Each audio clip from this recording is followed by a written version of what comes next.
Hi hello, പ്രീതാസ് വേൾഡിലേക്ക് സ്വാഗതം. എല്ലാവരും സുഖമായിരിക്കുന്നു എന്ന് കരുതുന്നു.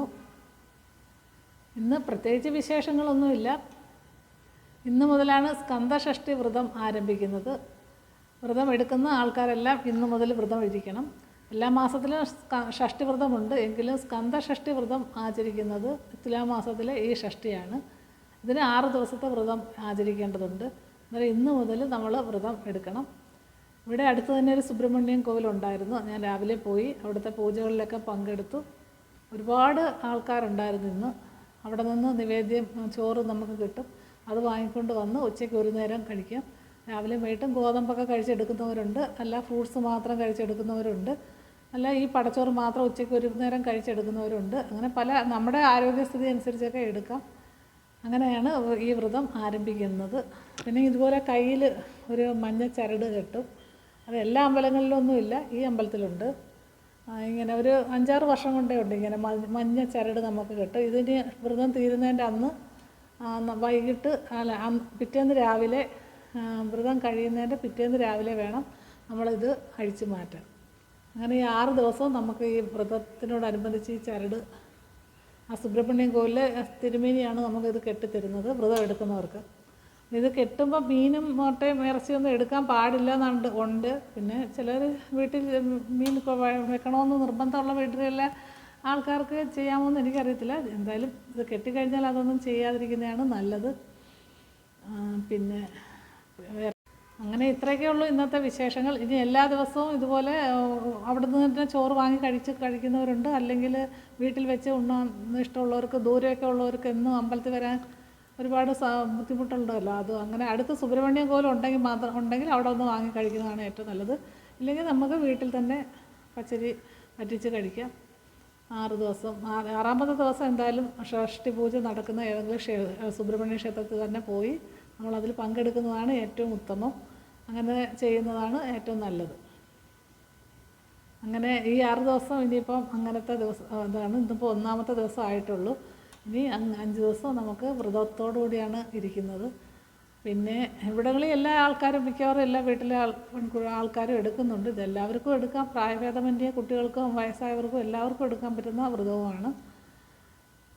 താല്പര്യമുള്ളവരൊക്കെ എടുക്കുക, നല്ല വ്രതമാണ്. പിന്നെ വേറെ വിശേഷം ഒന്നുമില്ല. നല്ല കാലാവസ്ഥയായിരുന്നു. ഇതുവരെ മഴയൊന്നും പെയ്തില്ല. അതുകൊണ്ട് അമ്പലത്തിലൊക്കെ എല്ലാവർക്കും വന്ന് തൊഴുന്നതിനും പൂജകളിലൊക്കെ പങ്കെടുക്കുന്നതിനും ഒക്കെ നല്ല കാലാവസ്ഥയായിരുന്നു. ഇനി സ്കന്ദഷഷ്ഠിയുടെ അന്ന് നമുക്ക് കാവടി എടുക്കാനും ഒക്കെ പറ്റും. കാവടി നേർച്ചയൊക്കെ ഉള്ളവർക്ക് കാവടി എടുക്കാം. 6 ദിവസത്തെ വ്രതം നിന്ന് എടുക്കാമല്ലോ. അങ്ങനെയൊക്കെ എടുക്കുന്നുണ്ട്. അതുകൊണ്ട് ഒരുപാട് പ്രധാനപ്പെട്ട ഒരു പ്രാധാന്യമുള്ള ഒരു ക്ഷേത്രമാണ് ഈ ഇവിടുത്തെ സുബ്രഹ്മണ്യം കോവിൽ. അതുകൊണ്ട് ഒരുപാട് ആൾക്കാർ, പരിസര പ്രദേശങ്ങളിലൊക്കെ ഉള്ള എല്ലാ ആൾക്കാരും ഇവിടെ വന്നാണ് ഷഷ്ഠി നോക്കുന്നത്. ചോറ് കൊണ്ടുവന്നിട്ടുണ്ട്, അത് കഴിക്കണം. അതിന് വേണ്ടിയിട്ട് ഒരു അച്ചാർ ഇടണമെന്നുള്ള പ്ലാനുണ്ട്. പിന്നെ ഈ പഴകിയ അച്ചാറുകളൊന്നും കഴിച്ചുകൂടെന്നാണ് പറയുന്നത്. അപ്പോൾ ഓണത്തിന് അച്ചാർ ഇടാമെന്ന് കരുതുന്നു.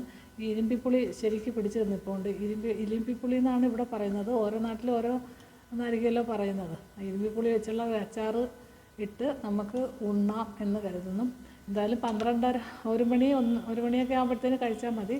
അപ്പോഴത്തേന് അത് അച്ചാർ ഇടണമെന്നാണ് എൻ്റെ ഒരു പ്ലാൻ. ഇന്ന് പിന്നെ മീനും ഇറച്ചിയും ഒന്നും വേണ്ടല്ലോ. ഇനിയിപ്പോൾ 5-6 ദിവസത്തേക്ക് ഞങ്ങളതൊന്നും എടുക്കാറില്ല. ചേട്ടനും അതുപോലെ തന്നെ ഈ 5-6 ദിവസം മീനൊന്നും ഉപയോഗിക്കത്തില്ല. അതുകൊണ്ട് ഞങ്ങൾക്ക് 2 പേരല്ലേ ഉള്ളൂ. അതുകൊണ്ട് ഞങ്ങൾ അങ്ങനെ അങ്ങ് പോകാമെന്ന് കരുതുന്നു. ഇത്രയൊക്കെയുള്ളൂ ഇന്നത്തെ വിശേഷങ്ങൾ. നിങ്ങളുടെ വിശേഷങ്ങളൊക്കെ കമൻറ്റുകളായിട്ട് എഴുതുക. മറ്റ് പ്രത്യേകിച്ച് വിശേഷങ്ങളൊന്നുമില്ല. അന്നേരം ഷഷ്ഠിയുടെ ദിവസത്തിൽ ഉള്ള പൂജയുടെ വീഡിയോ ഒക്കെ ഞാൻ ഇടാൻ ശ്രമിക്കാം.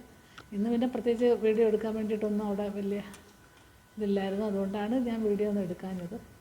സാധാരണ ദിവസത്തെ പോലെ ഉള്ളായിരുന്നു. പിന്നെ പ്രത്യേക പൂജയൊക്കെ ഉണ്ടായിരുന്നു. സ്കന്ദഷഷ്ഠി തുടങ്ങുന്ന ദിവസമായിട്ട് പ്രത്യേക പൂജകളൊക്കെ ഉണ്ടായിരുന്നു. അത്രയൊക്കെ ഉള്ളൂ ഇന്നത്തെ വിശേഷങ്ങൾ. ഇനി നമുക്ക് ഉച്ചക്കലത്തെ പടച്ചോറ് കഴിക്കാനുള്ള ഒരു അച്ചാർ എനിക്ക് ഉണ്ടാകണം. അതിന് വേണ്ടിയിട്ടുള്ള തയ്യാറെടുപ്പിലാണ്. ഓക്കെ, എന്നാൽ നമുക്ക് അതിലേക്ക് കിടക്കാം. അങ്ങനെ ഞാൻ പോയി കുറച്ച് ഇരുമ്പിപ്പുളി പറിച്ചുകൊണ്ട് വന്നു. ഞങ്ങളുടെ വീടിൻ്റെ അടുത്ത് തന്നെ ഉണ്ട് ഇരുമ്പിപ്പുളിയുടെ മരം. ഒരുപാട് പിടിച്ചിട്ടുണ്ടായിരുന്നു. പക്ഷേ കുറേയൊക്കെ അങ്ങ് ഒരു 6-7 ദിവസം ആകുമ്പോൾ എല്ലാം പൊഴിഞ്ഞ് തറയിൽ പോവും. ഞാൻ കുറച്ച് പറിച്ച് ഫ്രിഡ്ജിൽ വെച്ചിട്ടുണ്ടായിരുന്നു, പക്ഷേ അത് ഇപ്പം നോക്കിയപ്പോൾ അങ്ങ് അഴുവിയിരുന്നു. അതുകൊണ്ട് അതെടുത്ത് കളഞ്ഞു. അങ്ങനെ നല്ല ഫ്രഷായിട്ടുള്ള ഇരുമ്പിപ്പുളി പോയി പറിച്ചുകൊണ്ട് വന്നതാണ്. അങ്ങനെ അത് അച്ചാറിടാമെന്ന് കരുതി അങ്ങനെ അച്ചാറിടാൻ വേണ്ടിയിട്ട് അരിയുന്നതാണ് കാണുന്നത്. പിന്നീട് കടുവൊക്കെ വറുത്തു ചെറിയ രീതിയിലേ ഇടുന്നുള്ളൂ അച്ചാർ, അല്ലാതെ വലിയ ആഡംബരമായിട്ടൊന്നും ഇടുന്നില്ല. പിന്നെ ഇഞ്ചിയും വെളുത്തുള്ളി അങ്ങനെയൊന്നും ചേർത്ത് ഇടുന്നില്ല. കടുക് വറുത്തു, അതിനകത്ത് കുറച്ച് ഉലുവായും കൂടിയിട്ട് കടുക് വറുത്തു. അതിനുശേഷം മുളക് പൊടി, ഉലുവാപ്പൊടി, പിന്നെ കായപ്പൊടി, ഉപ്പുപൊടി ഇതൊക്കെ ചേർത്ത് ചെറിയ രീതിയിൽ ഇടുകയാണ് അച്ചാർ. ഇതിപ്പം നമുക്ക് ഡെയിലി എല്ലാ ദിവസവും വേണമല്ലോ. ഇപ്പം കുറച്ച് ദിവസം 5-6 ദിവസം അടുപ്പിച്ച് നമുക്ക് കഴിക്കാൻ വേണ്ടിയിട്ടുള്ള അച്ചാറേ ഇടുന്നുള്ളൂ. ഈ ഇരുമ്പിപ്പുളി അതേപോലെ തന്നെ വെള്ളയ്ക്കിടുന്നത് നല്ലതാണെന്ന് പറയുന്നത് കേട്ടിട്ടുണ്ട്. അത് ഇതുപോലെ നമുക്ക് കാന്താരി മുളകും പച്ചമുളകും ഒക്കെ അരിഞ്ഞിട്ടിട്ട് മസാലകളൊന്നും ചേർക്കാതെ വെള്ളയ്ക്ക് നമുക്ക് കുപ്പിയിലിട്ട് വെച്ചിരുന്നാൽ നല്ല ടേസ്റ്റാണെന്നാണ് ചിലരൊക്കെ പറയുന്നത്. പക്ഷെ ഞാൻ എപ്പോഴും ഇങ്ങനെയാണ് ഇട്ടിട്ടുള്ളത്.